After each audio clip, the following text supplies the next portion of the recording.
지금 전 세계가 발칵 뒤집혔습니다. 대영 제국의 해군 대령이 생방송 중에 큰 사고를 쳤는데요. 태국만 전투에서 미국의 기술력에 밀려 전멸당할 뻔한 위기를 아시아의 작은 나라가 구해줬다고 합니다.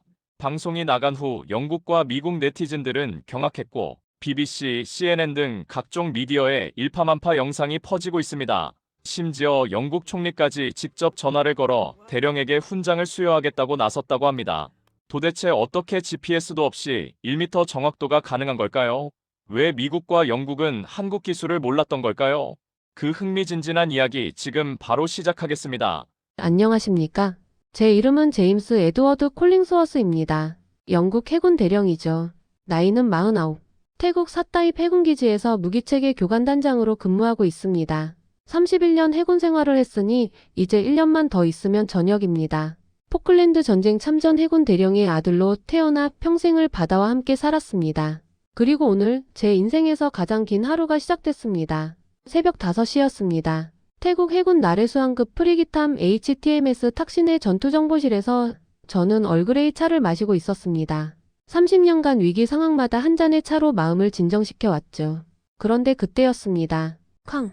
폭발의 충격파가 함정을 흔들었고 제 찻잔이 책상에서 떨어져 산산조각 났습니다. 레이더 화면을 보는 순간 등골이 서늘해졌습니다. 붉은 점 40여 개가 우리를 향해 날아오고 있었으니까요. 캄보디아 해군이 중국제 1802 대한미사일을 동시에 발사한 겁니다. 제정신입니까? 5년 전까지만 해도 캄보디아 해군은 낡은 초계정 몇 척이 전부였습니다. 지금 보십시오. 40발입니다. 레이더 화면 왼쪽엔 더 심각한 위협이 보였습니다. 중국제 039A급 잠수함 2척이 태국만 남쪽에서 북상 중이었습니다. 태국 해군 사령관 프라윷 제독이 다급히 제게 물었습니다. 콜링스워스 교관님, 시셉터 방공 미사일로 막을 수 있습니까? 저는 쓴웃음을 지를 수밖에 없었습니다. 영국이 태국에 판매한 시셉터 시스템. 최대 동시 교전 능력은 16발입니다. 그런데 날아오는 건 40발이죠. 제독님, 절반은 막을 수 있습니다. 나머지는 말을 잇지 못했습니다. 나머지 20발은 태국 해군 함정 4척을 산산조각 낼 게 뻔했으니까요. 전투정보실 벽면에 걸린 넬슨 제독 초상화가 눈에 들어왔습니다. 저는 반사적으로 가슴 주머니 속 아버지 훈장을 만졌습니다. 1982년 포클랜드 전쟁. HMS 코번트리가 아르헨티나 액조세 미사일에 맞아 침몰할 때 아버지는 화염 속에서 부하들을 구하다 전신 화상 40%를 입었습니다. 아버지, 이번엔 제가 그 악몽을 다시 살게 생겼습니다. 통신실에서 비명이 들렸습니다. 교관님, 사타입 기지 부두에 중국제 DF-15B 탄도미사일 착탄, 보급함 3척 격침, 코크롱 섬 태국 해병대 기지 120mm 로켓포 집중 포격 받는 중, 주먹을 쥐었습니다. 코크롱 섬. 태국과 캄보디아가 30년간 영유권을 다투던 그 작은 섬에 48시간 전 태국 해병대 1개 중대가 상륙했습니다. 그게 도화선이 됐습니다. 캄보디아가, 아니 정확히는 배후에 중국이 전면전을 걸어온 겁니다. 그때 제 위성전화가 울렸습니다. 런던 국방부 해군본부였습니다.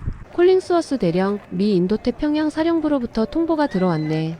GPS 군용 코드 접속을 즉시 차단한다고. 제 혈압이 치솟았습니다. 각하, 그게 무슨 말씀입니까? GPS를 끊으면 우리 하품 미사일은 목표를 못 찾습니다. 미국은 중국과의 충돌을 원치 않아. 태국이 먼저 도발했다는 명분을 주고 싶지 않은 거지. 자네도 알지 않나? 브렉시트 이후 우리 입김이 얼마나 약해졌는지. 전화가 끊겼습니다. 저는 주먹으로 책상을 내리쳤습니다. 찻주전자가 바닥에 떨어져 깨졌습니다. 2016년 브렉시트, 2020년 EU 탈퇴, 그리고 2024년 지금 영국은 진짜로 혼자입니다. 미국은 남중국해에 집중한다며 태국만을 포기했습니다. 이유는 너희가 떠났잖아라며 냉담합니다. 화면에 붉은 경고창이 떴습니다. GPS 신호 차단됨. 하품 미사일 유도 불가. 해상 타격 능력 78% 감소. 프라윷 제독이 씁쓸하게 말했습니다. 교관님, 2년 전 우리가 영국제 타입 26 프리기탐 구매하려 했던 거 기억하십니까? 기억합니다. 저는 고개를 숙였습니다. 2022년 태국은 영국의 프리기탐 4척 구매를 제안했습니다. 하지만 영국 정부는 예산 부족을 이유로 가격을 너무 높게 불렀죠. 결국 태국은 중국에서 054A급 프리기탐 2척을 샀습니다. 영국 가격의 절반의 말입니다. 그때 제가 본국에 건의했습니다. 가격을 낮춰서라도 태국과의 관계를 유지해야 한다고. 하지만 런던은 듣지 않았죠. 죄송합니다, 제동님. 아닙니다. 영국도 어려운 시기니까요. 다만 이제 우리는 누구를 믿어야 할까요? 레이더 담당 장교가 보고했습니다. 제동님, 캄보디아 해군이 사용하는 YJ-62 대한미사일 발사대 설계도를 보니 한국 현대중공업 기술이 일부 들어가 있습니다. 아마 중국이 벤치마킹한 것 같습니다. 저는 복잡한 표정을 지었습니다. 한국, 1950년대만 해도 영국 조선소에서 배우던 나라입니다. 그런데 지금은 전세계 조선 1위죠. 영국의 마지막 조선소 BA 글래스고는 2021년 문을 닫았습니다. 해가 지지 않던 제국이 이제 해조차 없는 나라가 됐군요. 통신실에서 다급한 목소리가 들렸습니다. 제동님, 코크롱섬 해병대 탄약 80% 소진, 부상자 속출, 그리고 연료 보급선이 캄보디아 잠수함에게 격침당했습니다. 함대 연료 24시간분만 남았습니다. 눈을 감았습니다. 24시간. 하루 후면 이 프리기탐들은 떠다니는 철간 덩어리가 됩니다. 전투정보실 뒤편 장비실에서 묘한 소리가 들렸습니다. 보글보글. 전쟁터와 전혀 어울리지 않는 물 끓는 소리였습니다. 돌아보니 회색 작업복 입은 동양인 남자가 휴대용 버너로 물을 끓이고 있었습니다. 노란 봉지를 뜯더군요. 믹스커피였습니다. 지금 뭐 하는 겁니까? 제 목소리가 얼음장처럼 차가워졌습니다. 이 남자는 3주 전 태국 정부 요청으로 파견된 한국 LIGNX1의 박찬혁 수석연구원입니다. 천안함 사건 조사팀 출신이라고 들었죠. 커피 타죠. 대령님도 한잔 하시겠습니까? 박찬혁은 태연하게 종이컵에 믹스커피를 부었습니다. 달달한 향이 화약 냄새 가득한 전투정보실에 퍼졌습니다. 미스터 박, 지금 상황 파악이 안 됩니까? 우린 24시간 안에 전멸할지도 모릅니다. 그런데 커피나 타고 있어? 31년 해군 생활에서 처음으로 격식을 잃고 소리쳤습니다. 박찬혁은 커피를 훌쩍이며 레이더 화면을 봤습니다. 그러게요. GPS도 끊기고 하푼도 못 쓰고 잠수함도 못 잡고. 대령님, 이러다 진짜 포클랜드 이전공 되십니다. 얼굴이 붉어졌습니다. 감히 포클랜드를 입에 담지 마시오. 당신네 나라는 그때 뭘 했죠? 우린 13,000km 떨어진 남대서양에서 싸웠소. 우린 북한이랑 싸우고 있었죠. 38선은 매일이 전쟁입니다. 박찬혁의 목소리가 차분하지만 단호했습니다. 대령님, 2010년 3월 26일 기억하십니까? 박찬혁이 느닷없이 물었습니다. 무슨 날입니까? 천안함이 침몰한 날입니다. 북한 잠수함 어뢰에 맞아 우리 해군 46명이 차가운 서해 바다에 수장됐죠. 박찬혁의 목소리가 미세하게 떨렸습니다. 저는 그날 소나 분석관으로 참여했습니다. 동료들의 시신을 건져 올리면서 맹세했어요. 다시는 적 잠수함에게 당하지 않겠다고. 말문이 막혔습니다. 그래서 만들었습니다. 잠수함을 찾는 기술. 그리고 잠수함을 죽이는 기술. 박찬혁이 태블릿 PC를 제 앞에 들이밀었습니다. 3차원 해저 지형도가 펼쳐졌습니다. 태국만 전역의 모든 해저 협곡, 암초 열수분 출구가 밀리미터 단위로 구현되어 있었습니다. KASR-52 한국형 대잠 로켓 2세대입니다. GPS 없어도 됩니다. 수중음향으로 해저 지형 읽고 적 잠수함 스크류 소리 추적합니다. 저는 코웃음 쳤습니다. 해저 지형으로 위치 찾기. 말도 안 되는 소리. 태국만은 평균 수심 45m의 얕은 바다입니다. 지형 특징이 없어요. 있습니다. 박찬혁이 화면을 확대했습니다. 해저에 수백 개의 작은 협곡과 암초가 보였습니다. 태국만은 과거 메콩강 삼각주였습니다. 빙하기 때 해수면이 낮아서 육지였죠. 그래서 해저의 옛날 강바닥 지형이 그대로 있습니다. 우리는 이걸 3년간 조사했어요. 손을 내저었습니다. 안 됩니다. 영국 교관이 검증도 안 된 한국산 무기를 승인? 런던이 뭐라고 하겠습니까? 차라리 철수하겠습니다. 박찬혁이 한숨을 쉬었습니다. 대령님, 런던은 이미 철수 명령 내렸습니다. 제가 암호 통신 감청했거든요. 태국 방어는 미국 책임, 영국은 손 떼라고요. 거짓말. 확인해 보시죠. 박찬혁이 암호문을 보여줬습니다. 진짜 런던 국방부 서명이 있었습니다. 의자에 주저앉았습니다. 결국 영국은 태국도 버렸습니다. 결국 저는 박찬혁의 제안을 반쯤 강제로 받아들였습니다. 좋습니다. 하지만 모든 발사 데이터를 내 시스템으로 실시간 전송하시오. 오차 15m 벗어나면 내가 자폭시킵니다. 박찬혁은 피식 웃으며 데이터 케이블을 건넸습니다. 딜. 대신 놀라지 마세요. 한국 무기는 빨리빨리 정신이 들어가 있거든요. HTMS 탁신의 수직발사대에서 KASR-52 두 발이 불기둥과 함께 솟구쳤습니다. 로켓은 상공 1km까지 올라갔다가 포물선을 그리며 바다로 떨어졌습니다. 첨벙. 어뢰가 분리되며 수중으로 진입했습니다. 제 모니터에 텔레메트리 데이터가 쏟아졌습니다. GPS 신호 차단됨. 수중 지형 대조 활성화. 표적 음향 신호 039A급 잠수함. 오차율 0.02%. 0.02%. 믿을 수 없다는 표정으로 화면을 응시했습니다. 어뢰는 수심 40m를 고속으로 질주했습니다. 화면 속 어뢰의 시점을 보니 해저의 작은 기복들이 소나 화면에 선명하게 잡혔습니다. 마치 육지에서 지형지물을 보며 걷는 것처럼 어뢰는 해저를 읽고 있었습니다. 박찬혁이 3차원 화면을 보여줬습니다. 지금 저 어뢰는 해저 지형을 읽고 있습니다. 여기 암초 높이 3.2m, 저기 협곡 깊이 12m 이런 식으로 자기 위치를 계산하죠. 하지만 태국만은 지형이 단조롭지 않습니까? 겉보기엔 그렇죠.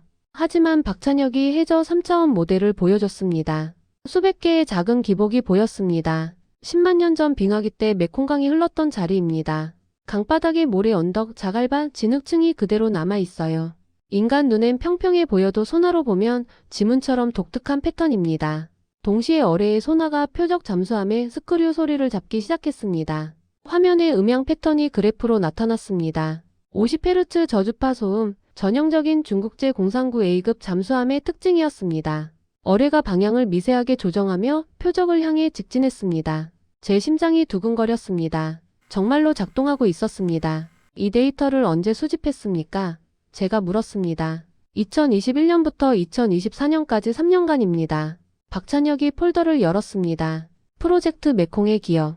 수천 개의 파일이 들어 있었습니다. 2021년 6월 15일 태국만 A구역 해저 스캔 몬순 폭풍으로 조사선 파손. 2022년 4월 3일 메콩 삼각주 고지형 분석 캄보디아 경비정 추격. 2023년 9월 18일 해저 음향 반사 패턴 수집 다이버 이명 부상. 파일을 보다 손이 멈췄습니다. 2023년 11월 22일 고 이준호 연구원 추모 태국만 조사 중 급성 잠수병으로 순직.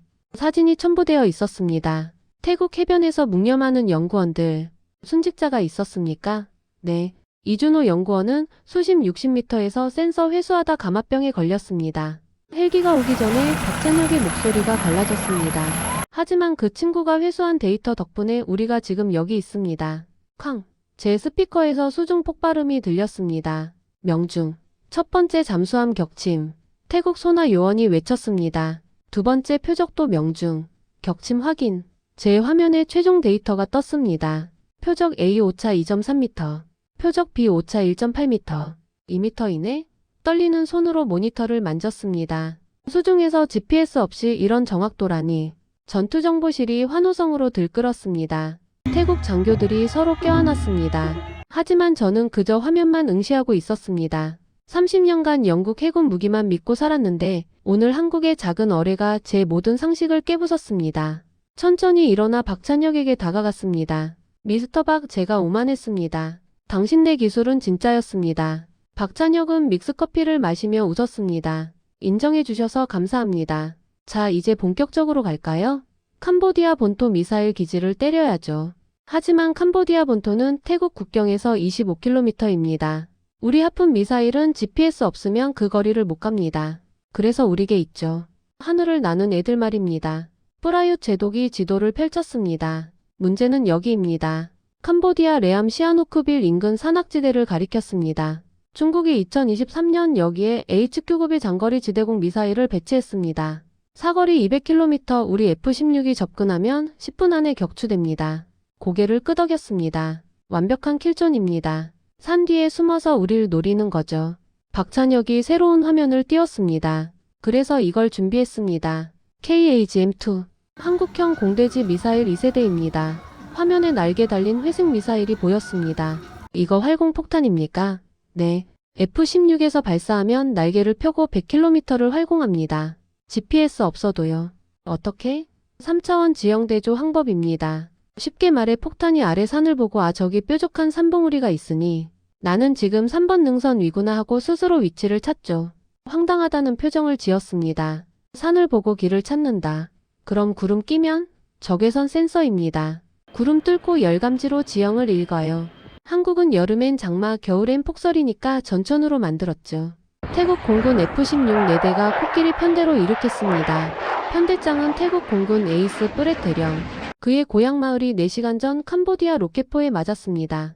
F-16들이 태국 캄보디아 국경 50km 앞에서 KAGM-2 8발을 발사했습니다. 미사일들은 날개를 펴며 활공을 시작했습니다. 박찬혁이 제게 물었습니다. 대령님, 넬슨 제독이 위대한 이유가 뭡니까? 적을 정면으로 돌파했기 때문이죠. 트라팔가 해전에서. 우리도 그런 장군이 있습니다. 이순신. 명량해전에서 13척으로 330척을 막았죠. 정면 승부했습니다. 처음으로 진지하게 들었습니다. 어떻게 13척으로? 물길을 읽었습니다. 명량 해협의 조류가 초속 11노트로 흐른다는 걸 알았죠. 그래서 적들이 조류에 떠밀려 엉키게 만들었습니다. 자연을 무기로 쓴 겁니다. 자연을 무기로. 화면을 봤습니다. KAGM-2들이 산 능선을 타고 미끄러지듯 날아갔습니다. 미사일들이 국경을 넘었습니다. 캄보디아 HQ급의 레이더는 아무것도 포착하지 못했습니다. 미사일들이 산 그림자 속으로 숨어버렸기 때문입니다. 박찬혁이 중계했습니다. 지금 수목 한계선 30m 고도로 날고 있습니다. 나무보다 겨우 높게요. 미친, 저 속에서 어떻게 조종이? 조종이 아니라 서핑입니다. 산을 타고 올라오는 상승 기류를 타요. 독수리처럼. 화면에 미사일 시점 카메라가 보였습니다. 나무 꼭대기가 스쳐 지나갔습니다. 제 입이 바짝 말랐습니다. 한치의 오차만 있어도 나무에 부딪혀 폭발할 텐데 미사일들은 마치 살아있는 것처럼 능선의 곡선을 따라 미끄러졌습니다. 미사일들이 목표 상공에 도달했습니다. 시아누크빌 외곽 HQ급의 기지. 중국군 기술자들이 커피를 마시고 있었습니다. 레이더는 조용했습니다. 그 순간 8발의 미사일이 동시에 날개를 접었습니다. 그리고 90도로 수직 낙하. 쾅쾅쾅쾅. 연속 폭발이 기지를 뒤덮었습니다. 중국제 레이더가 폭발하며 불기둥을 토했습니다. 제 화면에 데이터가 떴습니다. 목표 A 오차 0.9m, 목표 B 오차 1.2m, 목표 C 오차 0.7m, 전탄 명중 1m 이내. 입을 다물지 못했습니다. GPS 없이 산악지형을 구름 속을 100km 날아가서 1m 오차. 박찬혁이 믹스커피를 홀짝이었습니다. 한국 택배는 산골까지 다음날 배송입니다. 우리 미사일도 마찬가지죠. 캄보디아 HQ급의 기지 파괴로 태국만 상공이 열렸습니다. 하지만 여전히 의문이 들었습니다. 미스터 박, 솔직히 물어보겠습니다. 당신네는 대체 언제부터 이 지역을 조사했습니까? 박찬혁은 잠시 침묵하더니 숨겨진 폴더를 열었습니다. 15년입니다. 비용이라는 폴더였습니다. 첫 번째 사진은 2009년 태국 캄보디아 국경 산악지대. 폭우 속에서 배낭맨 연구원들이 GPS 측량을 하고 있었습니다. 그들의 옷은 진흙투성이었고 얼굴엔 피로가 역력했습니다. 두 번째 사진은 2014년 병원 중환자실. 말라리아에 걸린 엔지니어가 링거를 맡고 있었습니다. 옆에는 노트북이 놓여있고 화면엔 지형 데이터가 떠 있었습니다. 세 번째 사진은 2018년 장례식장. 고 최민수 연구원 2018년 8월 3일 캄보디아 다뎀 산맥 조사 중 지뢰 폭발로 순직 향년 34세. 숨이 막혔습니다. 가슴이 무거워졌습니다. 지뢰? 네. 크메르로즈 시절 매설된 지뢰입니다. 최 연구원은 산 정상 데이터를 얻기 위해 위험구역에 들어갔다가 박찬혁의 목소리가 떨렸습니다. 그 친구가 마지막까지 품고 있던 게 하드디스크였습니다. 피로 얼룩진 채로. 저는 화면에서 눈을 떼지 못했습니다. 젊은 엔지니어의 영정 사진 속 미소가 너무나 밝았습니다. 왜 그렇게까지 했습니까? 제가 물었습니다. 태국은 당신네 나라도 아닌데. 박찬혁이 오래된 사진을 꺼냈습니다. 1970년대 중동 건설 현장. 헬멧 쓴 한국 노동자들. 우리 아버지 세대는 사우디, 이라크, 쿠웨이트에서 일했습니다. 50도 사막에서 10년씩 일해서 번 돈으로 한국이 산업화했죠. 하지만 우린 석유가 한 방울도 안 나는 나라입니다. 중동 석유가 끊기면 3개월 안에 나라가 멈춰요. 그 석유가 지나는 길이 두 곳입니다. 호르무즈 해협 그리고 말라카 해협. 박찬혁이 지도를 펼쳤습니다. 태국만은 말라카 해협 입구입니다. 여기가 중국한테 넘어가면 한국 유조선은 우회해야 해요. 운송비가 30% 증가하죠. 그래서 우린 15년 전부터 준비했습니다. 태국이 지켜져야 우리도 산다고요. 숙연해졌습니다. 미스터 박, 아니 박소령님. 우리 영국은 300년간 세계를 지배했습니다. 하지만 지키기 위해서가 아니라 빼앗기 위해서였죠. 제 목소리가 갈라졌습니다. 당신네는 달랐군요. 살아남기 위해 가족을 먹여 살리기 위해 싸웠군요. 그래서 우리가 이긴 겁니다. 박찬혁이 믹스커피를 제게 건넸습니다. 대령님 이제 좀 익숙해지셨습니까? 웃으며 컵을 받았습니다. 얼그레이보다 달지만 당신네 나라처럼 따뜻하군요. 두 사람은 전투정보실 창문으로 일출을 봤습니다. 태국만이 황금빛으로 물들었습니다. 이 순간만큼은 전쟁이 멈춘 것 같았습니다. 승리의 기쁨도 잠시 전투정보실 문이 거칠게 열렸습니다. 태국 해군 참모총장 빠따위 대장이 헌병들과 함께 들어왔습니다. 그 뒤로 중국 해군 무관 장민회의가 있었습니다. 콜링스워스 대령 그리고 박찬혁 연구원. 당신들을 명령 불복종 및 무단 공격으로 체포한다. 뭐라고? 우린 태국을 지켰습니다. 뿌라윳 제독이 항변했지만 빠따위는 차갑게 말했습니다. 태국 총리께서 명령하셨다. 중국과의 분쟁을 확대하지 말라고. 자네들이 캄보디아 본토를 공격했으니 이제 외교 문제야. 직감했습니다. 빠따위 대장은 친중파입니다. 태국 정치는 친서방과 친중이 팽팽하게 대립 중인데 이번 전쟁을 계기로 친중파가 쿠데타를 일으킨 겁니다. 장민회의가 비릿하게 웃으며 나섰습니다. 콜링스워스 대령 1년 후 전역 예정이시죠? 딸이 옥스퍼드 대학원 재학 중이고 학비 대출 아직 남았다던데요? 얼굴이 굳었습니다. 이미 신상을 다 조사했습니다. 데이터만 넘기시오. 그럼 우리가 보고서를 잘 써드리죠. 모발 사고라고. 빠따위가 헌병들에게 명령했습니다. 저 서버와 노트북 압수. 데이터 전부 폐기. 본능적으로 노트북을 가슴에 품었습니다. 제 커리어가 아니라 최민수 연구원과 이준호 연구원이 목숨 걸고 모은 메콩의 기억을 지켜야 한다는 생각뿐이었습니다. 뿌라윳과 그를 따르는 장교들이 저항했지만 헌병들의 수가 압도적이었습니다. 혼란 속에 빠따위가 주 전원을 내렸습니다. 화드득. 전투정보실의 모든 시스템이 꺼졌습니다. 비상등의 붉은 불만 깜빡였습니다. 어둠이 내렸습니다. 48시간 안에 데이터 넘기지 않으면 군법회의다. 두 분 다. 철문이 쾅 닫혔습니다. 완전한 고립이었습니다. 바닥에 주저앉았습니다. 끝이군. 31년이 이렇게 끝나는군. 딸의 학비는? 연금은? 내 아버지의 명예는? 주먹으로 바닥을 쳤습니다. 차가운 콘크리트 감촉이 손가락을 타고 올라왔습니다. 박찬혁이 남은 믹스커피를 탔습니다. 어둠 속에서도 그의 손놀림은 익숙했습니다. 대령님 천안함 때도 이랬습니다. 뭐가? 2010년 천안함 침몰 당시 북한은 우리가 안 했다고 발뺌했습니다. 중국도 북한 편을 들었죠. 국제사회는 반신반의했고요. 하지만 우린 증거를 찾았습니다. 어뢰 파편 화학 성분 폭발 패턴. 6개월간 파고 또 파서 진실을 밝혔죠. 박찬혁이 천장을 가리켰습니다. 아직 8발이 남았습니다. 블랙박스. 네. 모든 비행 데이터, 타격 영상, 그리고 우리 대화까지 녹음하고 있습니다. 저 친구들이 지금 위성으로 전송 중이에요. 박찬혁이 노트북을 열었습니다. BBC, CNN, 알자지라, 로이터, 워싱턴 포스트, 가디언, 타임즈에 업로드 완료. 15년 데이터 1m 정확도 영상, 빠따위의 협박 녹음, 장민회의의 회유까지.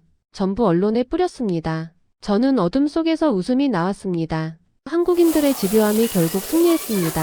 4시간 후 전투정보실 철문이 요란하게 두들려졌습니다. 열어. 당장 열어. 빠따위의 목소리가 공포에 질려 있었습니다. 문이 열리고 그는 비틀거리며 들어왔습니다. 태블릿 PC를 떨며 들고 있었습니다. BBC 속보가 화면을 채웠습니다. 속보 유령 미사일이 1m 정확도로 태국 구하다. 중국 태국 장성 매수 시도 녹음 공개. 해시태그 콜링스워스를 구하라 3시간 만에 200만. CNN 앵커가 흥분된 목소리로 보도했습니다. 태국 해군이 한국 기술로 중국의 침공을 막아냈습니다. GPS 없이 1m 정확도라는 놀라운 결과입니다. 하지만 친중 세력이 이를 은폐하려 했다는 충격적인 증거가. 트위터 실시간 트렌드 1위 콜링스워스를 구하라. 2위 태국 은강하다. 3위 한국 유령. 태국 국내에서도 폭발적 반응이었습니다. 방콕에서 10만 명이 거리로 나와 빠따위 물러가라 중국은 물러가라를 외쳤습니다. 빠따위는 힘없이 바닥에 주저앉았습니다. 장민회의는 이미 도망친 뒤였습니다. 제 위성전화가 울렸습니다. 런던 국방부 해군본부였습니다. 콜링스워스 대령 수상께서 직접 전화하고 싶어 하시네. 잠시만 기다리시게. 30초 후 영국 총리의 목소리가 들렸습니다. 대령 자네가 해냈네. 영국 해군의 명예를 지켜줬어. 귀국하면 훈장을 주겠네. 그리고 딸의 학비는 국방부에서 전액 지원하겠네. 눈시울이 붉어졌습니다. 박찬혁과 저는 전투정보실을 나와 갑판으로 향했습니다. 새벽 6시 30분 태국만의 해가 떴습니다. 수평선 너머로 함대가 보였습니다. HMS 퀸 엘리자베스. 영국 해군 기함입니다. 그 옆에 한국 해군 세종대 왕급 이지스함 3척, 독도급 상륙함 1척. 박찬혁이 설명했습니다. 한국 청해부대 30진입니다. 우리 대통령이 급파했답니다. 친구는 버리지 않는다면서요. 말문이 막혔습니다. 하지만 한국과 태국은 동맹도 아닌데 동맹은 종이에 쓰는 게 아닙니다. 마음에 새기는 거죠. 갑판에 태국 해군, 한국 해군, 영국 해군 수백 명이 도열해 있었습니다. 박찬혁과 제가 나타나자 일제히 거수경례를 붙였습니다. 함대 스피커에서 음악이 흘렀습니다. 먼저 영국 해군과 하트 오브 오크 이어서 한국 해군과 동해의 파수꾼, 마지막으로 태국 왕실 해군가가 겹쳐 흘렀습니다. 삼국의 국기가 아침바람에 나란히 펄럭였습니다. 그 순간 저는 깨달았습니다. 승리는 혼자 이루는 게 아니라는 것을. 박찬혁을 향해 경례를 올렸습니다. 박소령님, 넬슨 제독과 이순신 장군은 모두 바다를 지킨 사람들이었습니다. 그리고 당신도 그렇습니다. 박찬혁도 경례로 답했습니다. 대령님도 오늘 역사를 만드셨습니다. 영국 해군은 여전히 위대합니다. 다만 이제 혼자가 아니라 함께 싸운다는 것만 다르죠. 1년 후 런던 그리니치 해양박물관. 전역한 저는 손녀를 데리고 전시관을 걷고 있습니다. 할아버지, 저 이상한 미사일은 뭐예요? 유리관 안에 KAGM2 실물이 전시되어 있습니다.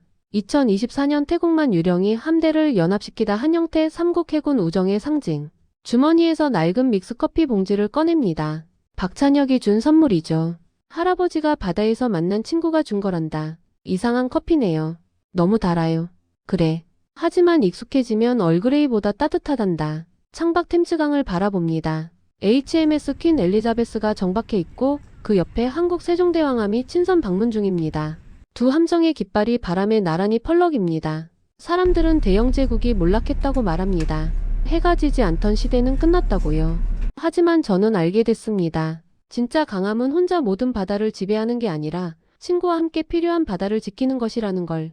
한국이라는 작은 나라가 가르쳐준 교훈입니다. 바다는 기억합니다. 천안함의 아픔도, 포클랜드의 영광도, 그리고 태국만의 우정도. 진정한 동맹은 이익이 아닌 믿음으로 만들어지고 승리는 기술이 아닌 희생으로 쟁취됩니다. 믹스커피를 홀짝입니다. 대영 제국이여 통치하라. 하지만 결코 혼자가 아닌